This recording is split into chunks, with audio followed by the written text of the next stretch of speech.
Bueno, vamos a dar comienzo. Buenos días, buenas tardes, según el uso horario en el que se encuentren. Gracias por conectarse y por compartir con nosotros este espacio. Mi nombre es Constanza Fernández Obeid, soy parte de la Oficina de Gestión de Proyectos del IEX y también de la comunidad de prácticas Bridge, que es un espacio que voy a estar presentando más adelante hoy.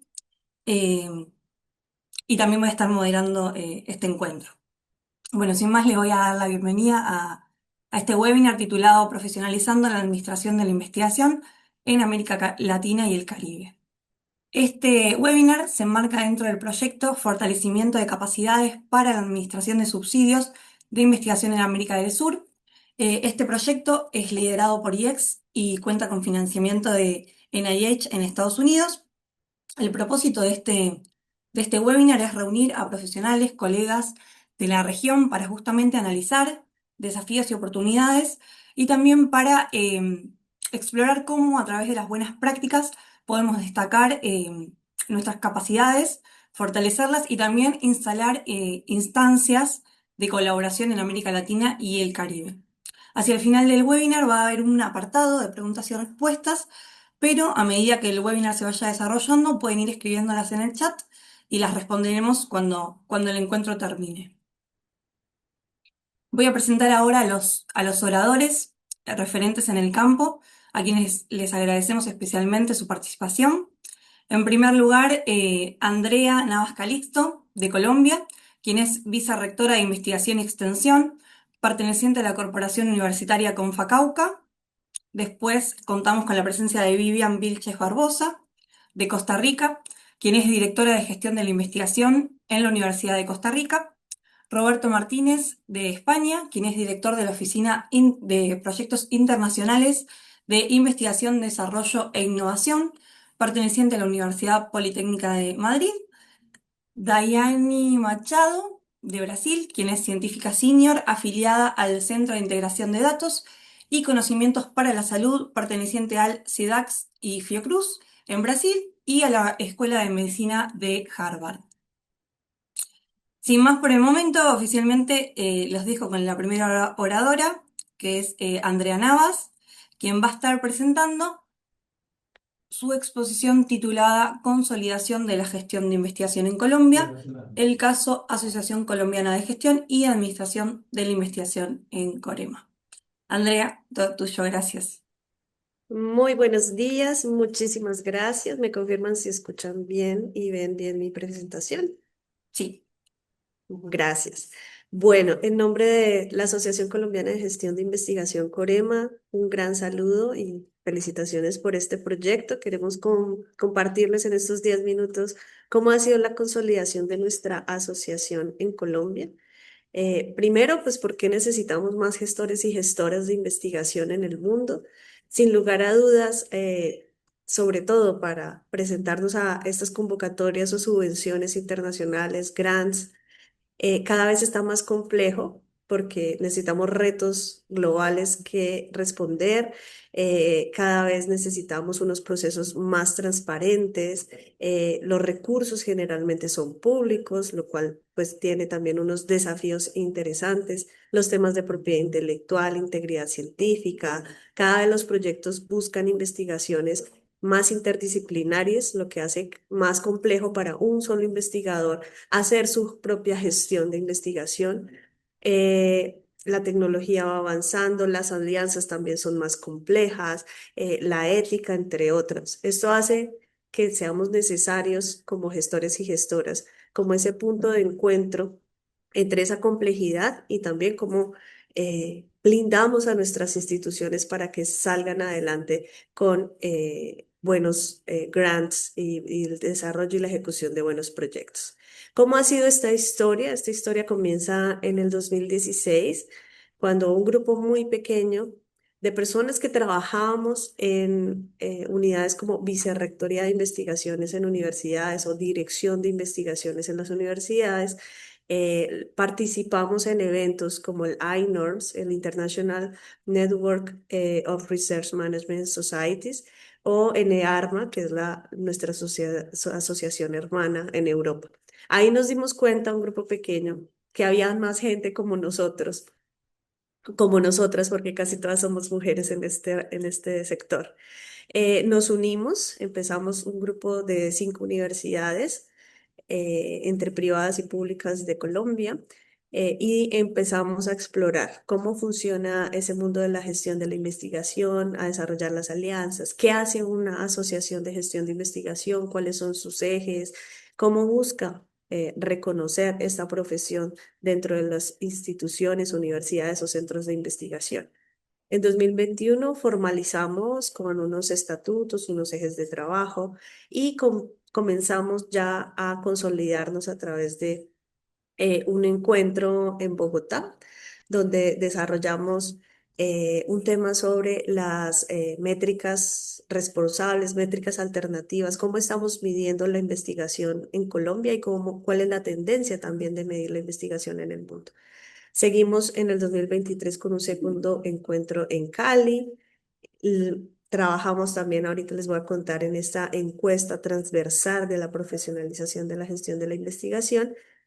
El año pasado, pues continuamos con nuestros encuentros y realizamos el primer curso, la primera certificación en gestión de la investigación en Colombia. Y pues ya somos más de 200 y estamos ya casi a 300 profesionales en nuestra asociación. Uno de nuestros primeros logros fue traducir a español la encuesta de Research Administration as a Profession. Esta encuesta en su versión número 3 en el 2002 la lideramos nosotros, la versión en español, analizamos los datos y logramos pues allí un número bastante generoso, más o menos unas 70 respuestas, lo que nos dio una primera visión de cómo está configurada nuestra comunidad. Ahí vemos que con respecto al mundo, digamos que somos más jóvenes, por así decirlo. Tenemos menos de 10 años de experiencia en gestión de investigación. En el mundo, pues hay un 53% tienen más de 10 años. Nosotros tienen menos de 10 años, perdón. Nosotros, el 71% de los que respondieron la encuesta tienen menos de 10 años. Y que en Colombia el nivel máximo de formación en su mayoría tenemos pregrado o maestría. Y digamos que en el mundo, con esta encuesta, la mayoría tienen maestría y doctorado. Con estos datos logramos producir un capítulo que está disponible, abierto en el Handbook de Research Management and Administration. Está el capítulo Colombia allí, lo pueden descargar a través de Emerald Handbooks. Y este año estamos también liderando la versión en español de la cuarta encuesta. Entonces también los invito, por favor, a que busquen RAAAP raya 4 o el enlace que les pongo aquí en pantalla. ¿Cuál es la diferencia en esta encuesta de cómo está a nivel mundial?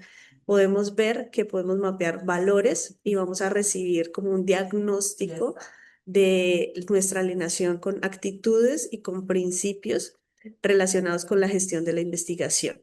Allí nos hacen unos gráficos de radar muy útiles que nos van a permitir, ay, muchas gracias por ponerle el enlace, nos van a permitir autodiagnosticarnos de cómo son nuestros principios y nuestras actitudes.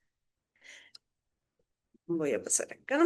Adicionalmente, pues hemos realizado unos encuentros. En los encuentros lo que hemos logrado es unir pues, los diferentes gestores de investigación, no solo de universidades, sino también de centros de investigación.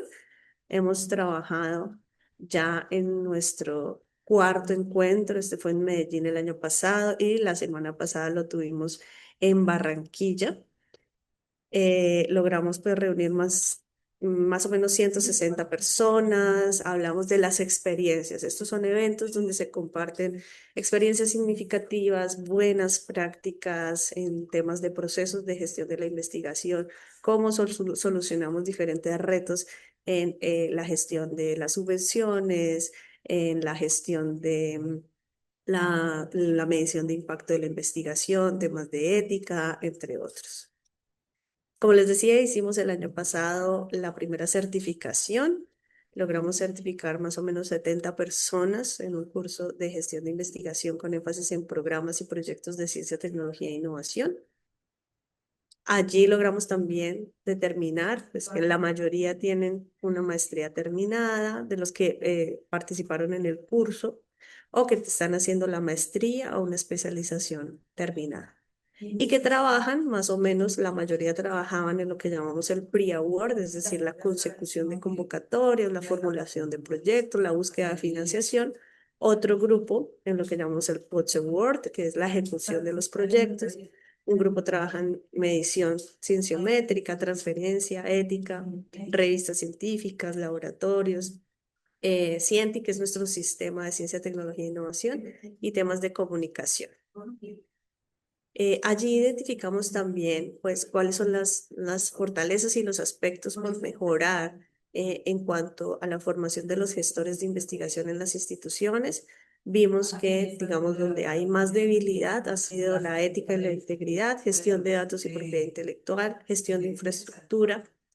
Em, también eh, la percepción en el tema de fuentes de financiación y vemos que si bien nos sentimos más cómodos con las fuentes de financiación colombianas, nacionales, todavía nos sentimos muy débiles o débiles en temas como Horizonte Europa, NIH, NSF, agencias de Estados Unidos y otros financiadores internacionales.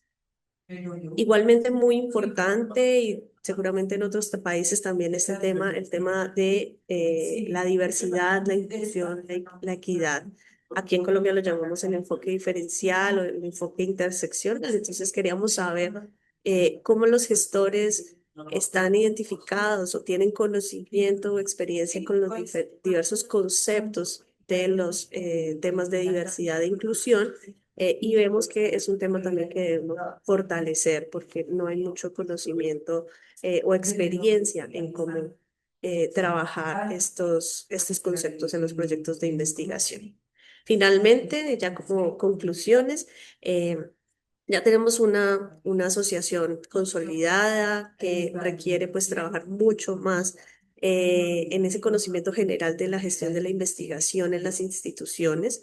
Se ha formalizado mucho más el rol en estos años en Colombia. Ya podemos ver ofertas laborales que dicen gestor de investigaciones, gestor para búsqueda de fuentes de financiación o para formulación de proyectos. Cada vez se ve un poco más especialización en cuanto a las ofertas laborales en las instituciones y de allí pues requerimos fortalecer ese talento humano y que como gestores podamos tener una carrera y un desarrollo profesional dentro de las instituciones que sea reconocido. Ese es el trabajo de Corema. Quedo muy atenta a sus preguntas, a sus dudas y pues bienvenidos a esta comunidad. Muchas gracias. Muchas gracias, Andrea. Muy interesante ver el caso de Corema en Colombia. Vamos a dejar que las preguntas, si es que las tienen, por favor, las pueden ir escribiendo en el chat, así hacia el final contestamos todas juntas. Ahora vamos a pasar con Vivian Vilches, que es de Costa Rica. Nos va a exponer Entre dos mundos, la gestión de proyectos desde la doble mirada de quien investiga y gestiona. Vivian. Si querés Hola, empezar a compartir. sí, ¿cómo están? Saludos. Bueno, es un gusto para mí estar acá con ustedes. Yo les cuento que estoy ahorita en Costa Rica, trabajo en la Universidad de Costa Rica y voy a darles un contexto muy breve de la universidad para que puedan pues comprender de qué les voy a conversar en estos minutos. Y por favor, déjenme poner acá el cronómetro para cumplir con el tiempo y no pasar. Bueno, la Universidad de Costa Rica, como lo ven acá, está comprometida con una gestión de calidad y con todo el desarrollo de su capacidad innovadora. Nosotros somos una institución de educación superior que está abanderada de la enseñanza humanista y de la excelencia y existimos desde 1940. Entonces ya esto da idea del tiempo que tenemos. Nos pueden encontrar en los rankings a nivel centroamericano, ocupamos el primer lugar. Somos una universidad pública, la universidad además pública más grande del país. Para que tengan idea, son 44,000 estudiantes en total, siendo 41,000 de pregrado y grado, 2,500 de posgrado. Esto es para que nos conozcan un poquito. ¿Y cuánto producimos en investigación? Que es el tema que nos convoca. Bueno, en este momento tenemos más de 4,732 programas, proyectos y actividades de investigación inscritas en lo que va del 2020 al 2025. Y pueden ver un poquito en cifras la cantidad de artículos publicados, ya sea en Scopus, Web of Science o Dimension.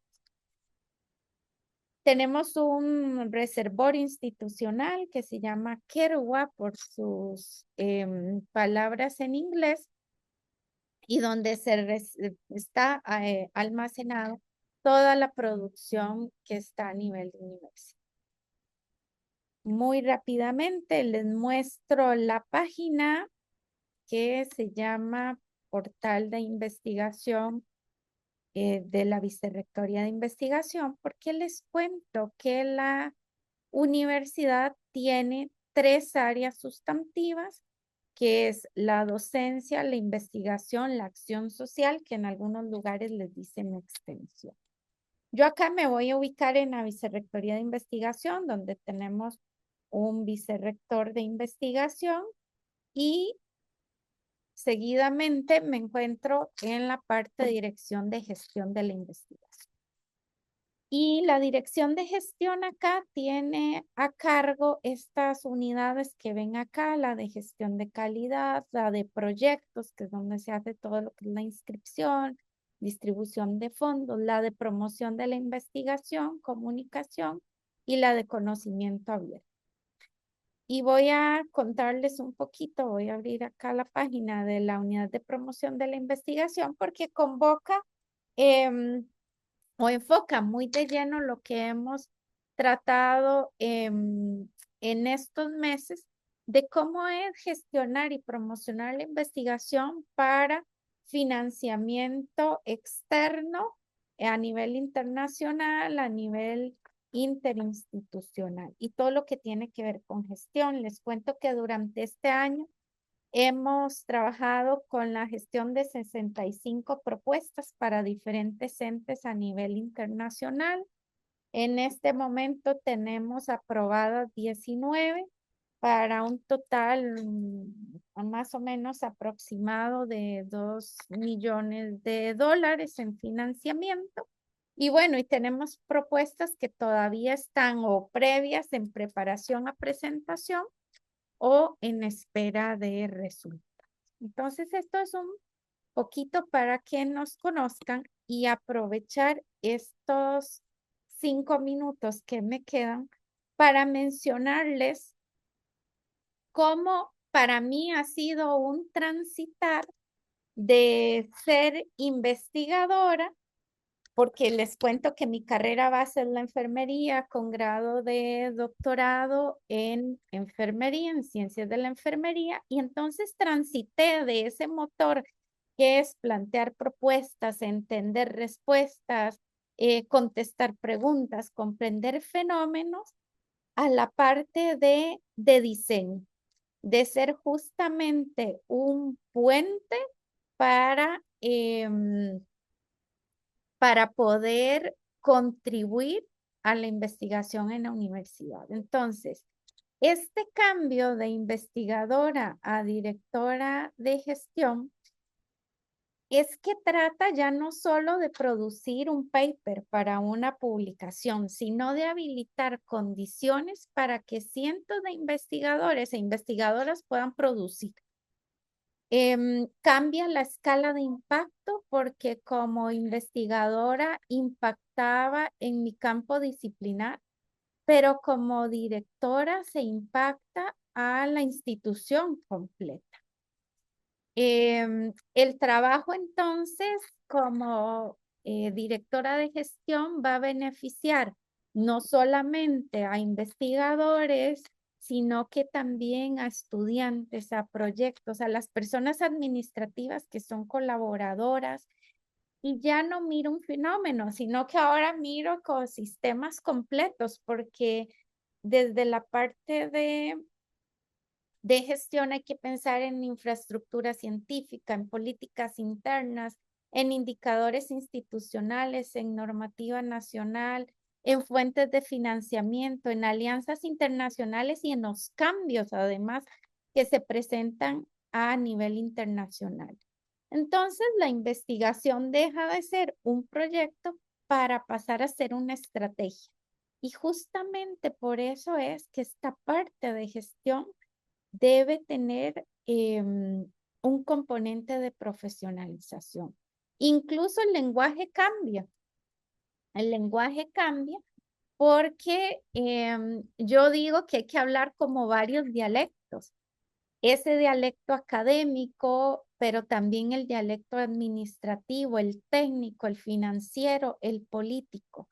Y además, como directora de gestión, experimento funciones que van en esa traducción. Y cuando digo traducción, no es hablar de un idioma a otro, es cómo explicar a un investigador algo administrativo que de repente no se comprende y a un administrativo cómo lo comprende la parte desde la visión del investigador.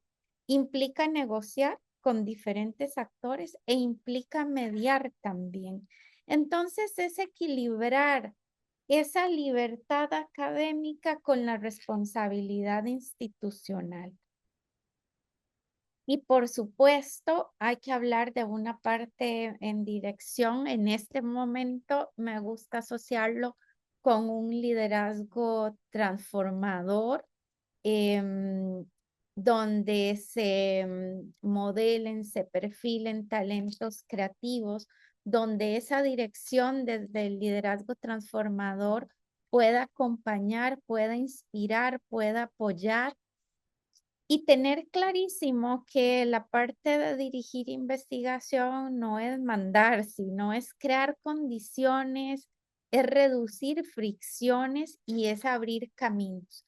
Porque ustedes saben que trabajar con grupos humanos implica trabajar con una diversidad de historias de vida, una diversidad de personalidades que por supuesto requiere tener primero muy claro cuál es la visión, los objetivos y abrir caminos y poder ser totalmente negociador con una escucha muy directa y también basar nuestra función en el servicio. Eso es sumamente importante, sobre todo desde mi labor en una universidad pública. Entonces, donde el acto de servicio, de rendición de cuentas en el buen sentido, es parte de las labores que nos competen. Hay algo que permanece muy vivo del ser investigadora, ser directora de gestión, y es el deseo de que la ciencia transforme vidas y que impacte a nivel social. Y por supuesto que aquí la pregunta desde este nuevo rol es, bueno, ¿cómo podemos como Vicerrectoría de Investigación, cómo ponemos el conocimiento al servicio de ese bien común?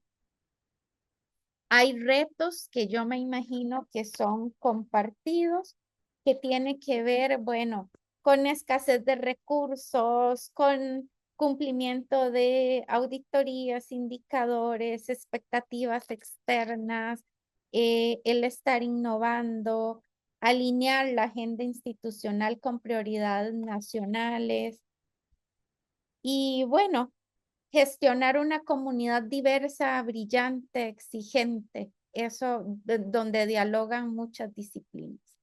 Y para finalizar, deseo decir cómo dirigir la investigación es un trabajo profundamente humano, donde la dirección no se ejerce desde un escritorio, sino desde la cercanía, la escucha y una visión que debe ser más allá debe ampliar el horizonte cada vez más, y hacer alianzas es fundamental. Muchísimas gracias. Muchas gracias, Vivian, por compartir tu valiosa experiencia desde las dos perspectivas, tanto de quien gestiona como de quien investiga. Ahora vamos a profundizar en qué pasa en Europa, puntualmente en España, con la presentación de Roberto Martínez, que se titula Transformando la gestión de la investigación, la experiencia europea y española. Roberto, cuando quieras, todo tuyo. Gracias. Fenomenal. Bueno, ¿se puede ver mi presentación? Se ve perfecto. Perfecto. Bueno, pues buenos días o tardes, efectivamente, como decíais, dependiendo de dónde os conectéis. Quiero agradeceros profundamente la invitación, a Gilda en particular, pero a todo el equipo del proyecto Bridge. Bueno, pues mi papel es, como decía Constanza, dar esa visión de lo que se está haciendo desde Europa. Voy a tratar de resumir muy brevemente. Son muchas actuaciones en los últimos años. Mi puesto, como bien decía, es en la Oficina de Proyectos Internacionales de la Universidad Politécnica de Madrid, que esto es una oficina que trabaja dentro del Vicerrectorado de Investigación y que coordina la participación de toda la universidad en proyectos internacionales. Más o menos hablamos de unos 60 nuevos proyectos cada año y más o menos unos fondos de unos 25 o 30 millones de euros cada año en proyectos internacionales. Tenemos mucha actividad. Bien, ¿qué es lo que se está haciendo en Europa? Miren, en primer lugar me gusta comenzar por cómo se plantea una iniciativa desde la Comisión Europea para fortalecer la gestión de la investigación y en particular a los research managers, a los profesionales de la gestión de la investigación. Y esto no comienza, digamos, por una agrupación de personas o por vamos a decir, por un enfoque bottom-up, sino que comienza por el propio Consejo de la Unión Europea. El Consejo de la Unión lo conforman los diferentes presidentes del gobierno o jefes de Estado, primeros ministros de todos los países miembros de la Unión Europea, que elaboran en el año 2000 un documento en el que dicen algo así como que es necesaria la profesionalización de la gestión de la investigación, ¿vale? Entonces, bueno, e invitan a lanzar una acción piloto para trabajar sobre ella.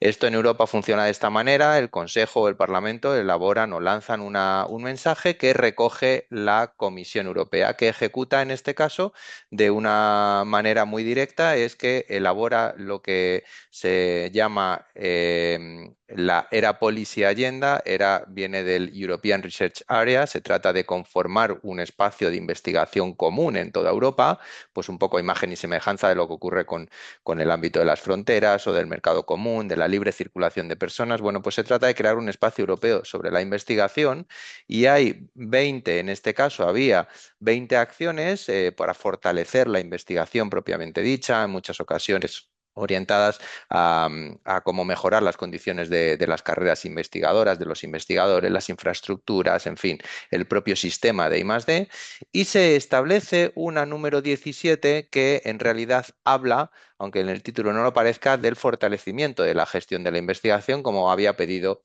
el Consejo anteriormente. Bien, ¿de qué se trataba esa acción número 17? ¿Vale? En esa política o en esas prioridades políticas del año 22 al 24. Pues en el fondo la Comisión Europea identificaba 4 áreas. Esto ya es Comisión Europea, como digo, traslada ese mensaje del Parlamento. Identificaba 4 áreas en las que había que actuar prioritariamente. Una que es sobre la formación de las personas que trabajan en gestión de la investigación, ese upskilling.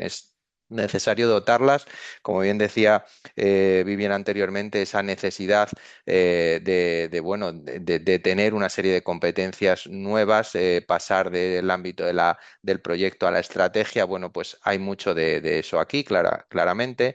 Lo que es el reconocimiento de la profesión como tal y de los profesionales que la realizan, ese networking entre ellos, como también apuntaba Andrea, ¿no? Con esa asociación o con ese enfoque que tuvieron en Colombia, y también el cómo ayudarnos los unos a los otros, ¿no? Porque Europa pues también es muy diferente de unas regiones a otras. Esas 4 áreas es en las que trabajaba esta acción número 17, que tenía una serie de recomendaciones concretas, y me gusta ponerlas porque a veces no entendemos muy bien, hablamos de reconocimiento, de profesionalización, pero ¿qué cosas concretas son las que la Comisión Europea en este caso pedía como recomendaciones? Son recomendaciones que los países miembros deben adoptar de alguna manera, ¿vale?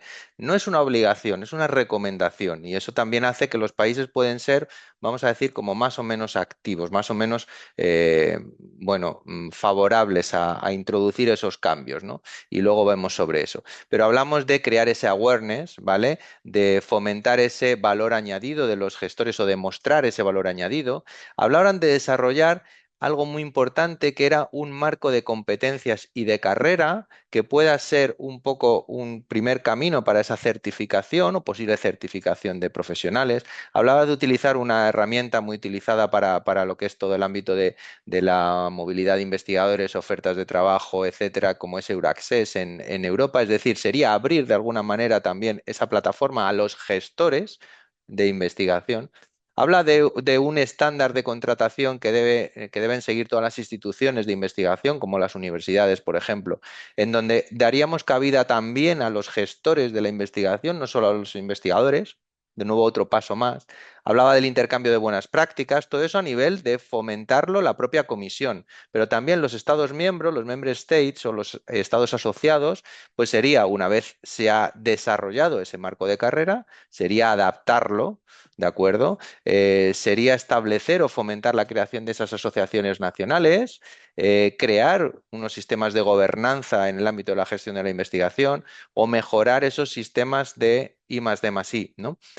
También con el refuerzo de la propia gestión de la investigación. Y por último, acciones de formación, de mentoring, de movilidad, y destinar un budget específico para los research managers, para tratar de dotar, digamos, con dinero y con actividades asociadas todas estas recomendaciones. Bien, esto se traduce rápidamente en que el programa de financiación más grande que hay en Europa, el programa Horizonte Europa, financia 2 proyectos. A comienzos del año 2022 financia el proyecto RM Roadmap y el proyecto Cardea, el primero de ellos coordinado por esta asociación que comentaba Andrea, EARMA, la Asociación Europea de Research Managers, y el proyecto Cardea liderado por el University College de Cork. Bien, el proyecto RM Roadmap además consigue formar una red de embajadores, así llamados, del proyecto por toda Europa, con bueno, expertos profesionales seleccionados para ayudar a un doble juego. Por un lado, distribuir o diseminar los resultados del proyecto, y por otro, facilitar al proyecto esas características o condicionantes propios de cada uno de los países, para tratar de tener siempre eso en cuenta. Nunca va a ser una sola solución para todos los países, como podemos entender de Europa, sino que hay que conocer un poco las realidades de cada uno de ellos. El área de trabajo de estos proyectos al final es el ámbito de los gestores de investigación, y una de las primeras cosas que surge es cuáles son los gestores de investigación, quiénes son, cómo se definen. Bueno, pues en una encuesta facilitada en el proyecto de RM Roadmap con casi 2.000 respuestas, pues se llegó a que estos eran los ámbitos de trabajo de los gestores de la investigación, pues liderados por esa parte de pre-award y de post-award, pero trabajando en muchas otras áreas. Y esto es uno de los primeros, vamos a decir, bueno, características de este ámbito en el que nos encontramos, de la profesionalización de este sector. Y es que hay muchos perfiles y eso dificulta muchas cosas, ¿de acuerdo? Y es algo a tener en cuenta. De hecho, la encuesta no mencionaba algunos, como lo que sería el Impact Manager o los aspectos de sostenibilidad o de gestión de datos, que sabemos que también, a los que también se ocupan muchas veces los gestores de la investigación. Bueno, como resultados importantes, el resultado más importante fue la definición de ese marco de competencias y marco de desarrollo de carrera que solicitaba la Unión Europea. ¿Vale? Y ambos proyectos, de manera coordinada o colaborativa, crearon este desarrollo de carrera con 4 niveles, un poco a imagen y semejanza de los 4 niveles que existen también en el ámbito de la investigación. En este caso, pues en vez de R1 a R4, pues hablamos de RM1 a RM4, ¿vale? Y esos niveles se traducen también en un marco de competencias, en este caso, con 7 áreas de trabajo en los que se definen para cada una de esas 9 áreas de competencias, se definen 53 competencias en total para todos los gestores de la investigación, con 843 outcomes o learning outcomes, y con, lo más importante bajo mi punto de vista, es la definición de esos 4 niveles de experiencia asociados a este desarrollo de carrera. Es decir, digamos que con este marco de competencias podríamos en nuestras instituciones ser capaces de definir un poco el lugar en el que se encuentran los diferentes gestores de la investigación y el estado o el estadio en el que se encontrarían a nivel de experiencia para poder facilitar desarrollos de carrera, vamos a decir, horizontales, es decir, sin tener que cambiar de puesto, simplemente cambiando o mejorando la experiencia de cada uno de ellos, pasando de uno de estos RM1 a RM2 y de RM2 a RM3, y por otro lado una progresión vertical pasando, digamos, adquiriendo una mayor responsabilidad o diferentes funciones. Eso realmente es algo novedoso porque no existía, ¿no?, anteriormente. Y nos encontramos con un proyecto, continuación, por así decir, de los anteriores, RM Framework, que lo que va a tratar es de diseñar un sistema de cualificación de alguna manera para lo que son los programas de formación. Es decir, se empieza a trabajar en ver si somos capaces de establecer estándares para esa formación de los gestores de la investigación que permita de alguna manera certificar. De momento organizaciones, veremos si también personas, ¿no? Es la manera de establecer una especie de sello de calidad. ¿Somos capaces de establecer un sello de calidad a nivel europeo, unas reglas básicas o mínimas por las que todas las organizaciones que las cumplan podemos decir que tienen o que pueden certificarse o que pueden certificar personas? Bueno, pues eso es lo que estamos viendo. En el proyecto participamos directamente desde la Universidad Politécnica de Madrid con un programa de posgrado que tenemos para formar a gestores de la investigación en España. Hemos formado a más de 600 gestores en los últimos 15 años.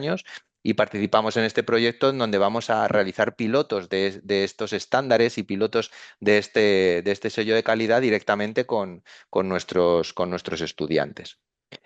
Bueno, eso fue en el 2022-2024, pero en el 2025 hay una nueva agenda estratégica dentro del ERA, una agenda política, y de nuevo se destina una acción, la número 19 en este caso, a la gestión de la investigación. Es decir, sigue siendo una prioridad para la Comisión Europea. Para fortalecer el sistema de I+D, se piensa en que hay que hacer muchas cosas a nivel de los propios investigadores, del personal investigador, pero también hay que fortalecer la propia gestión de la investigación. ¿Y esa acción 19 qué objetivos tiene? Bueno, pues en primer lugar, crear esa campaña con evidencias para que las instituciones crean que esto es importante, porque teníamos a Andrea como vicerrectora que se lo cree, pero no todas las personas se lo creen, ¿no? Entonces, eso es necesario. En segundo lugar es, bueno, pues ya tenemos un marco de competencias, vamos a implementarlo, vamos a implementarlo, vamos a recomendar la implementación, vamos a facilitarlo. Otro aspecto importantísimo es este European Charter for Research Managers. Veremos a ver cuándo lo podemos tener, porque esto marcará también un antes y un después. En qué medida las instituciones se adhieren a ese charter. Bueno, y eso irá acompañado de un montón de iniciativas que tendrán que realizar. Y luego esa plataforma online que se hablaba de Euraccess, bueno, pues de qué manera se puede incorporar también, digamos, una dimensión de gestión de la investigación en plataformas que hasta ahora han sido, digamos, del ámbito de los investigadores. Por último, en España, bueno, en España albergamos para empezar este congreso que también citaba Andrea de INORS, de la Asociación de de sociedades, ¿no? Mundiales de gestión de la investigación. Fueron más de 2.200 personas registradas. Fue un éxito increíble porque nunca tanta gente, tantos gestores de investigación se habían congregado y la verdad es que la sensación de emoción por estar todos, digamos, ese sector que quizá no siempre es el más reconocido, juntos, compartiendo cosas durante 3 días, fue increíble. La verdad es que fue increíble. Yo era miembro del comité organizador local y se sentía de verdad en cada reunión esa emoción por lo que se iba a dar cita en Madrid. Y lo que tenemos en España, que puede ser un ejemplo también para compartir, es que realmente tenemos una ley de la ciencia en donde los gestores de la investigación ya están reconocidos. ¿Y cómo se les reconoce? Pues fijaos, en el preámbulo de la ley, se especifica que es esencial incluir explícitamente al personal técnico, ¿vale? Y al que ejecuta las actividades de gestión y administrativas y de apoyo dentro del Sistema Español de Ciencia, Tecnología e Innovación. Es decir, el preámbulo de la ley fue una ley que cambió en el año 2022, ¿de acuerdo? Se actualizó, digamos, pues dice, tienen que estar. Y más adelante, además, dice algo más, y es que dice que el personal de investigación lo forman 3 tipos de personales o de personas. Los propios investigadores, como no puede ser de otra manera, pero también el personal técnico y el personal de gestión. Es decir, los está metiendo dentro, digamos, del mismo bloque, que es personal de investigación. Y más allá nos dice que, bueno, incluso en artículos anteriores nos dicen que todo ese personal debe tener un desarrollo de carrera, un desarrollo profesional, una movilidad profesional, no solo los investigadores, sino también los técnicos y el personal de gestión. Es decir, nos ha puesto, digamos, en la ley, o ha puesto a los gestores de la investigación en la ley, lo difícil ahora es tratar de traducir esa ley al ámbito de las instituciones. ¿Y esto cómo lo estamos tratando de gestionar en España? Bueno, pues en España tenemos, digamos, la comunidad de gestores. Tenemos redes muy establecidas en el ámbito de las universidades españolas, en el ámbito de la CRUE, para transferencia de conocimiento, para oficinas europeas, para gestión de la investigación, para divulgación de la ciencia. Bueno, tenemos redes de gestores en las principales agencias de investigación en España, en fin, en el ámbito sanitario. Bueno, todos ellos un poco pues coordinados por el propio ministerio, por la Fundación Española para la Ciencia y la Tecnología, que pertenece al propio ministerio, y con la participación de las personas que estamos involucradas en los proyectos financiados por la Comisión Europea, por los proyectos europeos, pues nos hemos unido de alguna manera en un grupo que hemos llamado CORMES, para coordinarnos entre nosotros. ¿Con el objetivo de qué? Pues de influir desde España en esa agenda política europea, para influir sobre el propio ministerio, para influir sobre nuestras propias instituciones, porque al final son ellas las que tienen que generar ese reconocimiento y ese desarrollo de carrera y ese uso de ese marco de competencias, etcétera. Eh, por concluir, esto ha sido, como decía, un enfoque top-down, es decir, comenzó por la Unión Europea, por Consejo y Comisión Europea, y de ahí está tratando de descender hacia abajo. Son las administraciones públicas las que están empujando este proceso. Aquí hay retos a todos los niveles. A nivel europeo es un reto, obviamente, tratar de establecer estándares comunes en Europa. A nivel nacional, porque involucra agencias de financiación, involucra agencias de acreditación posibles para acreditar a los profesionales de este ámbito, al igual que acreditan a los investigadores, veremos a ver. Por supuesto, toda la demanda de formación, pero también a nivel institucional, cómo adecuar todos estos marcos de referencia a la propia normativa de las instituciones de investigación. Y en nuestro caso es el propio Ministerio el que, a través de la Fundación Española para la Ciencia y la Tecnología, está empujando esto. También con la ley, ¿no? Con la propia ley de la ciencia.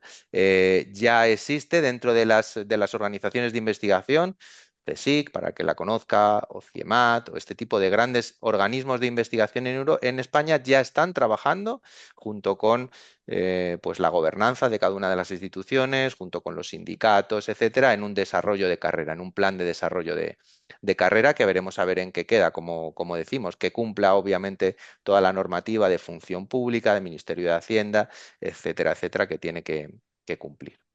Nada más. Muchísimas gracias. Muchas gracias, Roberto, muy claro y bueno, también resalta la riqueza de justamente estos intercambios donde podemos ver qué pasa en otro país, en otro continente y en otro contexto que también igual en un mundo como en el que vivimos, donde estamos todos conectados, hace también a nuestro contexto. Antes de darle la palabra a Dayani, quería clarificar algo. Cuando escriban, por favor, las preguntas y respuestas, que sea en el apartado de preguntas y respuestas y no en el chat. Dicho esto, le doy la palabra a Dayani que va a estar presentando eh, una exposición titulada Gestionando un R01 multinacional en Brasil, aprendizajes de la investigación y la gestión. Ella va a estar presentando en portugués, quienes hablan español pueden poner los subtítulos como dijimos al comienzo. Gracias. Buen día a todos. Desculpa, mi espanhol es muy malo. Já hablaba espanhol, pero me olvidé casi todo. Sei que português é mais fácil para mim. Então, em português, pero los slides eu tentei traduzir para espanhol para que, pelo menos, se não compreender o que hablo, pelo menos poder ler. Então, como a Constância já falou, eu vou falar sobre gerir um projeto multinacional do Brasil, que é um projeto em parceria com a Universidade de Harvard, aprendizados de pesquisa e gestão. Eu falo, minha apresentação é um pouco diferente das dos demais, porque eu não sou gestora, acabei executando esse papel de gestora, mas eu sou pesquisadora, então eu parto de um ponto diferente dos demais apresentadores, né? Mas aqui eu tentei listar por que que a gestão é tão importante, o que que a gente identificou de tão importante nesse processo do nosso projeto principal agora, que é um NIH, um R01. Há um crescimento acelerado de financiamentos internacionais, e é importante que desculpa, está na frente. Pronto. Há um crescimento acelerado de financiamentos internacionais, e é importante que isso ocorra, principalmente no cenário atual, que a gente vê com tantos cortes de financiamentos acontecendo no mundo todo. Então, cada vez mais a gente necessita estar capacitado para diversificar as nossas submissões de projeto e também estar preparado para, quando esse projeto for aprovado, para gerir esse projeto dentro das instituições, né? A função, com o aumento desses projetos, há também a maior complexidade regulatória, há ainda maior necessidade da função do gestor de investigação, que ainda é pouco estruturada no Brasil e muitas partes também da América Latina, né? A gente não tem, como o Roberto falou aí, no Brasil, essa função tão delimitada e tão clara, até delimitada por lei, do que seria essa gestão. Então, por conta disso, muitos de nós pesquisadores acabamos assumindo papéis que não seria exatamente nosso. Na minha experiência, especificamente, eu levei meses lendo e relendo toda a documentação do NIH para conseguir submeter. E essa forma, ela acaba não sendo eficiente. Por quê? Porque eu fiz um mestrado, doutorado para estudar saúde pública, e ao invés de fazer o que eu fui treinada para, eu estava aprendendo a ser administradora. E aí esse aprendizado acaba sendo subutilizado, porque eu utilizei para aplicar para esse financiamento, venci, e depois, 4 anos depois, para um outro financiamento. Ou seja, 4 anos de gap de um treinamento que eu levei meses aprendendo para usar só depois de 4 anos. Sendo que eu, como pesquisadora, minha função de pesquisadora estava sendo negligenciada, aspas, no momento que eu estava aplicando, no momento que eu estava estudando toda essa documentação e tal. Então, o ideal realmente seria que no Brasil ou em outras partes da América Latina a gente pudesse contar realmente com essas duas funções distintas, né? Não ser o pesquisador que se ocupe da submissão e de toda a gestão, né? Esse é o atual projeto que a gente está administrando a partir do Brasil, E aí a gente tem um super award com a Universidade de Harvard, é um projeto de quase 2 milhões de dólares, e é um projeto internacional, né, que envolve a Fiocruz no Brasil e a Harvard Medical School. Em termos de pesquisa, brevemente, a pesquisa em si, ela é focada em saúde mental e em suicídio. E para fazer essa pesquisa, a gente pegou milhões de bases de dados brasileiras, todas as hospitalizações, todas as mortalidades, as notificações de violência, e a gente linka esses indivíduos no sistema online, ou seja, são dados públicos do governo, a gente tem uma parceria com o governo, a gente recebe esses dados, a gente faz esse linkage. Isso acaba caindo em muitos desafios, como que trazem uma complexidade operativa. Por exemplo, a gente lida com dados massivos, altamente sensíveis, a gente lida com submissões, por conta disso, a gente tem que submeter no comitê de ética, e como a gente está lidando com várias instituições, cada instituição exige que o comitê seja de uma determinada instituição. A gente tem requisitos contínuos de segurança da informação e da governança. Lidamos também com complexidades administrativas, como, por exemplo, a transferência internacional de recursos, volatilidade cambial. Isso tem sido assim, um ponto-chave. Para quem não tinha experiência lidando com o projeto internacional, administrando esses recursos que vem dos Estados Unidos, vai para o Brasil, pode acabar pegando o pesquisador de surpresa, porque imagina que o dinheiro vem dos Estados Unidos, vai para o Brasil, do Brasil volta para os Estados Unidos, porque a gente tem que pagar o subaward de Harvard, e nessa troca cambial a gente acaba perdendo muito dinheiro. Então, você teve aí 20, 30% do valor que a gente tinha estipulado, em termos de recurso, acaba se perdendo só nessas transações cambiais. O Brasil também, ele tem algumas taxações quando você compra, vende moeda. Então, é algo também que é para ter em consideração quando vai submeter, sendo que quando a gente submeteu, a gente decifrou, né? Para que seria cada cifra? E aí, de repente, a gente perde esses 20, 30%, né? A sorte é que o que eu aconselho pela minha experiência, é tentar adaptar essas cifras para cima, não de forma maldosa, mas de forma considerando de que vai ter uma perda nessas trocas cambiais.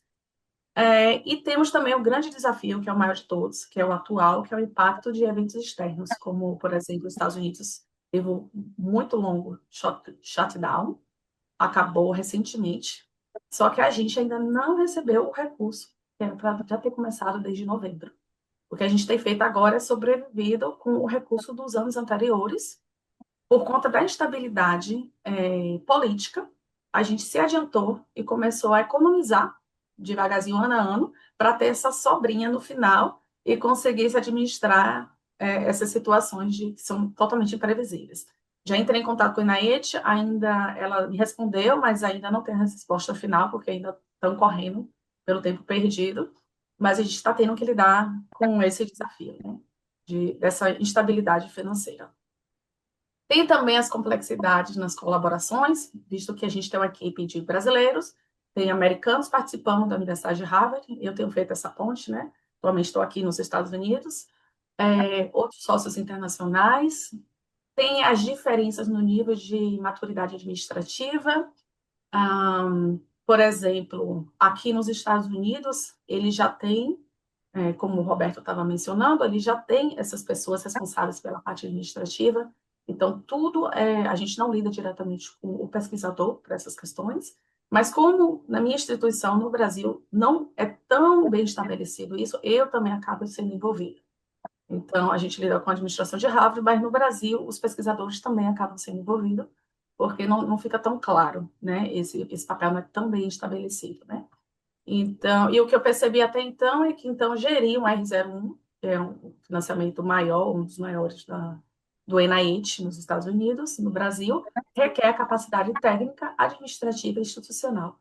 Não é só uma competência científica, mas isso acontece porque, novamente, a gente não tem essa pessoa específica da gestão, né? E aí, eu listei aqui o que é que nós, pesquisadores, eu tenho notado, pelas minhas e pelas de colega, o que é que a gente necessita desses gestores, né? Aproveitando que a gente tem um público aqui, um painel também de gestores bem amplo, a gente precisa de que haja um entendimento da interpretação das regras dos financiadores, O NIH, quem já lidou ou quem lida com o NIH sabe, é extremamente complexo. Você vai no site, é 1 milhão de documentos em diversos locais, e leva tempo para você conseguir ganhar todo esse conhecimento. Ademais, geralmente os pesquisadores não submetem para uma agência, submetem para várias. Então, tem um tempo de aprendizado para você conseguir acompanhar todo o processo de cada uma dessas instituições, né? Então, a gente precisa desse conhecimento de todas essas plataformas para que a gente receba apoio nas submissões, para que a gente receba apoio na submissão, ou que a gente tenha alguém responsável para fazer submissão. Aí, como eu, de novo, estou vivendo esses dois mundos, Brasil e Estados Unidos, aqui o pesquisador ele não faz a submissão. Tem a pessoa responsável pela submissão. Então, o que a gente faz é escrever, mandar, a gente recebe feedback de pessoas treinadas, capacitadas para avaliar projetos. Mas a submissão em si, a preparação de toda a documentação não é feita pelo pesquisador. Já esse projeto no Brasil, eu fiz toda a submissão, então, toda a preparação de documentação. E isso me levou meses para conseguir fazer, né?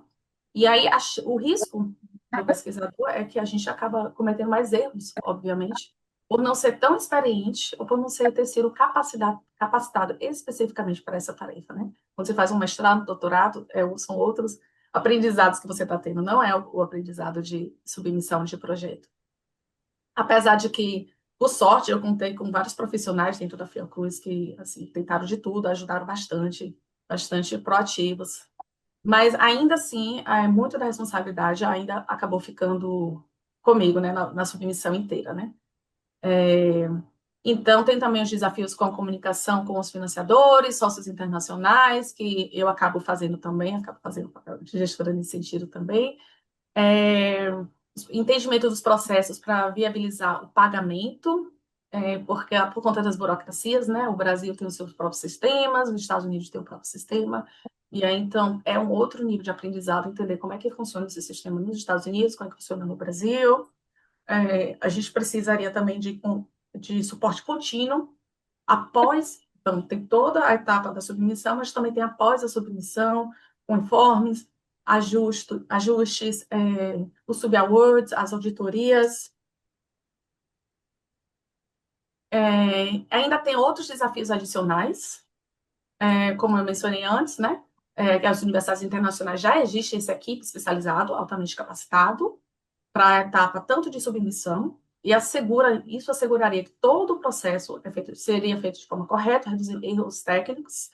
Na minha segunda submissão, inclusive, eu mesma cometi um erro, eu submeti um anexo que não poderia, e olha que eu li e reli milhões de documentos. A sorte é que, de qualquer forma, eu teria que resubmeter por conta das mudanças de governo, houve algumas mudanças que eu tive que adaptar para resubmeter, e eu submeti com o tempo. Mas é só um exemplo de erros que podem acontecer quando a função está sobre o pesquisador ou alguém não capacitado, não treinado para fazer essa tarefa, né? Isso tudo pode atrasar os envios, pode gerar erros, pode reduzir, no final das contas, a nossa competitividade. A competitividade dos brasileiros ou das pessoas na região da América Latina, né? Então, a mensagem central para essa parte é que profissionalizar as unidades para pré-submissão, para submissão é essencial para os pesquisadores brasileiros e latino-americanos, para que a gente consiga competir a pé de igualdade, né? Afinal, eu, como pesquisadora, tirar meses para fazer essa parte, para entender o processo do NIH e para submeter, competindo com um americano que não teve que fazer nada disso. Ele investiu esses meses só na pesquisa, só na escrita do projeto. Então, a gente já não compete igual. Fora os erros, que se eu cometer, eu já saio do campo de batalha, né? Já não compito mais. Então, brevemente, passar rápido, que eu acho que eu dei os 10 minutos. Então, tem também os desafios estruturais da região. Claro que a gente entende que também tem os próprios desafios institucionais, porque é difícil pensar em deslocar alguém, por exemplo, vamos deslocar a Rafaela para fazer só isso. Só que a gente está contando com o limite do número de pessoas trabalhando, são equipes pequenas, são equipes que muitas vezes já estão sobrecarregadas, são equipes que muitas vezes têm poucas oportunidades de capacitação. São equipes que estão lidando com coisas muito variáveis, não tem um processo padronizado A gente lida também no Brasil com muita burocracia e fora a barreira linguística, né? Quando a gente vai para submissões internacionais, que a gente precisa falar outros idiomas, né? Então, a capacidade institucional continua sendo um dos grandes gargalos, né? No Brasil e na região, né? A gente às vezes não lida só com a gente não lida só com o gargalo, com a dificuldade científica, mas tem que lidar com esse gargalo administrativo. Mas ainda assim é possível, então, trazendo um pouco do que a gente tem feito em termos de pesquisa, a gente ainda assim tem conseguido fazer grandes coisas em termos de resultados, de entregas de resultados de pesquisa. O suicídio, por exemplo, que é um dos nossos temas centrais nesse projeto de 2 milhões do NIH, a gente sabe que o suicídio ele é multifatorial, tem várias coisas associadas, mas em muitos lugares do mundo a gente ainda insiste em abordar o suicídio apenas com abordagem psicológica ou psiquiátrica, né? E não que não seja importante, é também importante, mas só isso não é o suficiente, porque não são todos os casos que são necessariamente associados a fatores psiquiátricos. Então, com essas pesquisas, a gente conseguiu ver que no Brasil, por exemplo, a gente viu que municípios com mais desigualdade de renda tinha maior taxa de suicídio, as pessoas com menor nível de educação, os povos indígenas foram os mais afetados. E a gente publicou vários artigos a partir desse projeto, mostrando que a taxa continua subindo no Brasil, ainda é mais do dobro do risco entre as populações indígenas.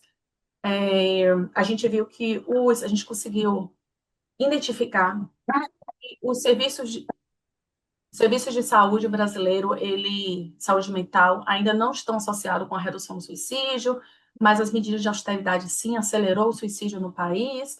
E aí a gente teve uma implementação de um programa Bolsa Família, para quem não conhece, que é um programa de transferência de renda para famílias pobres, e a gente encontrou um grande efeito com esse programa, e é o efeito até então, no campo de suicídio, que é a minha área maior de expertise, é o efeito maior já encontrado em qualquer pesquisa no mundo sobre a redução de suicídio. A gente encontrou 56% de redução, comparando quem recebeu com quem não recebeu.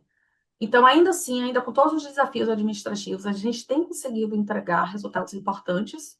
E a partir disso, a gente publicou recentemente esse artigo no Nature Mental Health, que é uma revista importante na área, trazendo ideias de avanço, de como avançar na agenda global da prevenção do suicídio. E a gente traz bem essa discussão que tem sido feita no mundo em relação à descolonização. A gente não só absorver o conhecimento do norte global, mas também o sul global, o Brasil, a Latinoamérica, também trazendo conhecimentos que são importantes para a agenda internacional. Então, apesar de todos os desafios, ainda assim a gente tem conseguido avançar, mas já finalizando as lições, trazendo as lições aprendidas até então, com o nosso projeto no Brasil, com os nossos projetos, que é importante manter uma conversa próxima entre o pesquisador, a parte administrativa, a finança e o jurídico. Isso eu tenho sido felizada aqui na minha instituição, a gente tem bastante, o pessoal é bastante acessível, eu sempre estou tentando dar suporte. É preciso monitorar o orçamento continuadamente, porque tem as mudanças cambiais, então, o nosso projeto, que é 2 milhões, dá 300, 400 mil ao ano. Um ano, isso vira 2 milhões no Brasil. No outro ano, isso vira 2,4 milhões. Então, ou menos. Então, varia de acordo com o câmbio. Então, é algo que você tem que ficar reavaliando o tempo todo. A gente precisa de manter uma relação ativa com os Program Officers e o Grant Management. E uma coisa, dois pontos que a gente talvez não tenha tido tanto sucesso é a capacitação continuada das equipes administrativas. Não posso garantir até que ponto eles têm tido a oportunidade para essas capacitações suficientes para dar esse suporte ou para gerenciar mesmo esses projetos, documentação sistemática para evitar a perda de memória institucional, né, já que a gente também vai precisar de tudo que foi feito no relatório final. E as recomendações são desenvolver programas nacionais e regionais de formação e gestão, um pouco do que Roberto trouxe, dessas formações que são importantes, estruturar unidades especializadas. Não sei, acho que vocês vão poder me responder melhor, se é mais interessante, o que é mais estratégico. Ter uma pessoa que é responsável só pela submissão, outra pessoa responsável só para o acompanhamento após, ou pessoas que são especializadas por agência financiadora. Alguém que é especializado no ENAET. Então, se eu preciso submeter o projeto do ENAET, eu acesso a Rafaela. Se eu preciso submeter para o Wellcome Trust, eu acesso uma outra pessoa, mas é algo que precisa ser pensado. Criar carreira institucional para profissionais de gestão, investigação, formar equipes bilíngues e impulsionar a comunidade de prática, né, como essa iniciativa que vocês têm impulsionado aqui. Então, finalmente, a ciência brasileira latino-americana é potente, mas algumas vezes o que limita não é a capacidade científica, em algumas partes da região, né, algumas instituições específicas, o que acaba limitando não é a capacidade científica, mas a capacidade mesmo institucional, né, em investir em profissionais de gestão, multiplica o impacto, multiplica a nossa competitividade, pensando que a gente está mirando em projetos internacionais e a gente está competindo com o mundo todo, e aumenta a sustentabilidade. Obrigada. Muchas gracias, Dayani. Cuando pensamos en Latinoamérica, nos parecía fundamental poder tener la perspectiva de Brasil y también su experiencia, tanto en la complejidad como en las particularidades de gestionar un R01 multinacional. Después de haber visto estas presentaciones y todos sus aportes, eh, un segundo que voy a...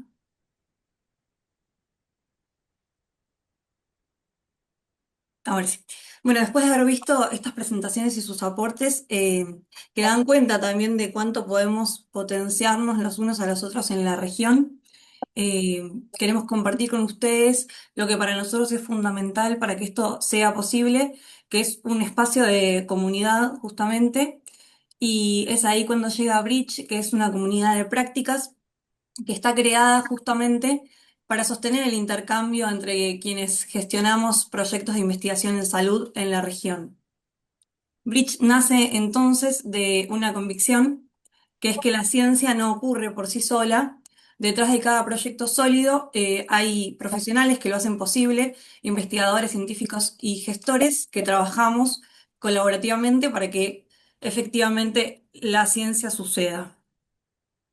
Sin embargo, advertimos que en América Latina y el Caribe, quienes gestionamos proyectos y administramos fondos para investigación, enfrentamos aislamiento profesional, baja visibilidad y una fragmentación del conocimiento.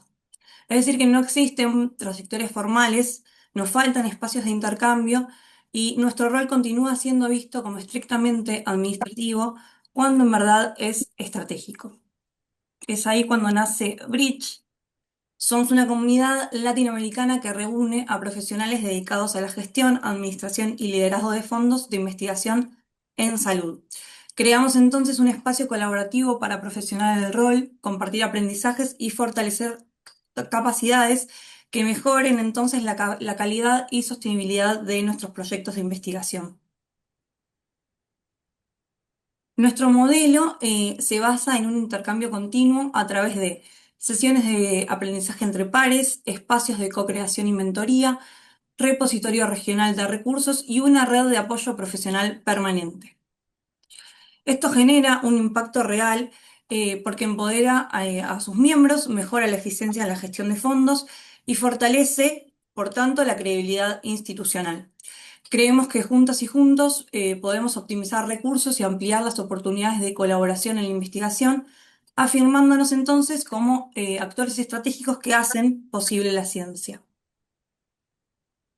Nuestro equipo nace justamente desde la práctica porque está formado Bridge por un colectivo de gestores, administradores y líderes de fondos de investigación que provienen de distintos países y distintas instituciones, dando cuenta también como de la riqueza de esta diversidad y también nos ayuda a poder resaltar los puntos comunes.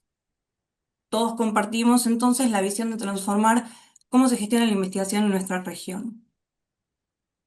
Bridge está formado por un grupo de creadores, entre los que se encuentra Gilda Foletti, quien también es directora del proyecto de NIH, Claudia Arizaga, que es codirectora del proyecto, quien les habla, responsable de gestión de comunidades y contenidos, y estuvimos trabajando con un grupo de co-creadores que inaugura de alguna manera esta instancia de trabajo colaborativo e intercambio constante, entre los que se encuentran Alejandra Chamorro Palacios y Andrés Jaramillo, que representan a CIDEIM en Colombia, Félix Liberona Durán, que representa el CENS en Chile, Gabriela Paz Raffo y Gian Gali, también de Argentina como IEX, representando a la Fundación Huésped, Rafaela del Duque, que representa a Fiotec en Brasil, y Vivian Vilches Barbosa, quien también tuvimos el gusto de escucharla hoy hablar como oradora, que representa a la Universidad de Costa Rica. Entonces, si formas parte de la gestión, administración o liderazgo de fondos para investigación en salud, te invitamos a sumarte a Bridge registrándote a través del código QR que aparece en la presentación o bien ingresando a través de la URL que también está en la presentación y te invitamos a formar parte de una red que es Bridge y que llegó para impulsar el cambio. Les agradezco entonces y vamos a pasar a la última instancia que es la de preguntas y respuestas. De todas maneras, dejo unos instantes para quienes quieran escanear el código QR o copiar la dirección de URL para poder ingresar. La idea es que todos los miembros puedan participar de nuestros encuentros, acceder a los recursos, conectarnos, que esto sea el primero de muchos otros encuentros en los que podamos coincidir e intercambiar perspectivas y también co-crear soluciones para lograr una gestión más eficiente e inclusiva. Bueno, muchas gracias, Constanza. Gilda Folietti, me presento, los saludo. La verdad es que nos fuimos muchísimo de tiempo. Personalmente creo que estuvo muy, muy interesante todas las perspectivas. Hay algunas preguntas en el chat que les propongo contestarlas de manera escrita para no extendernos más, que la idea era que esto durara una hora. Eh, sí les queremos agradecer desde IEX que organizamos este encuentro, la participación, tanto a los que compartieron sus experiencias como a los asistentes. Y bueno, esperamos que este sea el puntapié, como dijo Constanza, de una vinculación mucho más cercana y más asidua para potenciar nuestros roles. Así que mil disculpas, pero las preguntas las contestamos de manera escrita si les parece bien, para respetar el tiempo de todos, que ya les hemos sacado más tiempo del que pensábamos. Así que, bueno, de esta manera cerramos este el que esperamos que sea el primer encuentro de muchos. Muchísimas gracias y tienen nuestro contacto para escribirnos. Así que muchas gracias a todos. Gracias.